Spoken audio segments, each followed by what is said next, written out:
Nəhayət, nə az nə çox, düz bir gündən sonra 159 saylı məktəbin direktoru Vahid Xəlilovla görüşdük. Direktor rəhbərlik etdiyi təhsil müəssisəsində rüşvətlə bağlı səslənən iddiaları təkzib etdi.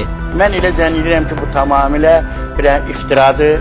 Bəs məlum səs yazısında adı hallanan Elvira müəllim kimdir? Elvira burada uşaq birliyinin rəhbəridir. Onun səsi deyil məncə, çağıra bilərəm. Elvira müəllimi çağırmağa gedən direktor üzərindəki mikrofonun açıq olduğunu unutdu. Elvira hanım. Hadi onun səsi vardı, gəlsin bir kəlmə söz düşünür. Öyrətsin ki, desin mənim səsim deyil.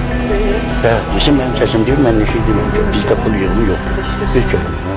Uzun gözləntilərdən sonra Elvira müəllim də gəldi, amma müəyyən səbəblərdən üzünün efirdə görünməsini istəmədi.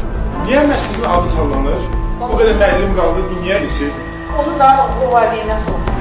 Bu qədər yetər. Direktor və onun müəllimi hər nə qədər də rüşvət iddiasını təkzib etsə də, hər şey göz qabağındadır. 159 saylı məktəbin direktoru Vahid Xəlilov Elvira müəllimə verdiyi tapşırıqla özünü və çalışdığı təhsil ocağının fəaliyyətini şübhə altına qoydu.